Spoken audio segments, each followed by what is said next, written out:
আসসালামু আলাইকুম এভরিওয়ান, আশা করি সবাই ভালো আছেন। তো আলহামদুলিল্লাহ বাসায় পনির তৈরি করে নিলাম, আর এইটা দিয়েই বানাবো মটর পনির মশলা। তো মটর পনির মশলা বানানোর আগে পনিরটাকে সুন্দর করে টুকরা টুকরা করে নিয়েছি। আমি কিন্তু এটা আগের দিন রেডি করেছিলাম, তারপরে ফ্রিজে রেখে দিয়েছিলাম, তাই একটু শক্ত হয়ে গেছে।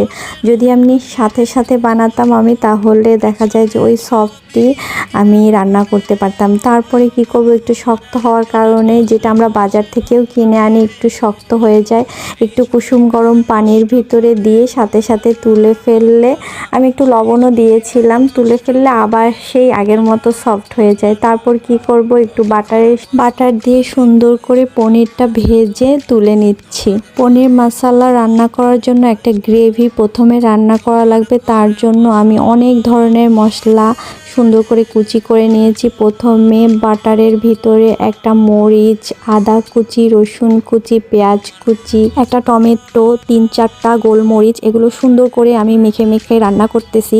সাথে লবণ দিয়ে দিয়েছি, একটু হলুদের গুঁড়া, একটু মরিচের গুঁড়া, আর হলো গিয়ে অনেকগুলো কাজু বাদাম দিয়ে একদম মাখা মাখা করে রান্না করার পরে আমি দুধ দই বলতে আমি বাসায় দইটা তৈরি করার চেষ্টা করেছি। পুরাটা দই হওয়ার আগেই দিয়ে দিয়েছি, একটু দুধ একটু দই ছিল এর জন্য, আর টমেটো সস দিয়ে ওটা নামিয়ে নিয়েছি। আমি আর ফ্রাই প্যান চেঞ্জ করি নাই, ওই ফ্রাই প্যানের ভিতরে আবার আমি বাটার দিয়ে কুচি কুচি করা পেঁয়াজ কুচি, টমেটো কুচি, একটু পরিমাণে টমেটো সস, আর আমার একটা সিক্রেট মশলা দিয়ে সুন্দর করে গ্রেভির মতো করে নিচ্ছি। আর এর আগে যে গ্রেভিটা ছিল ওটা সুন্দর করে মিক্সিতে একদম ব্লেন্ড করে নিয়ে এখন আবার এই মশলার ভিতরেই গ্রেভিটা দিয়ে দিচ্ছি।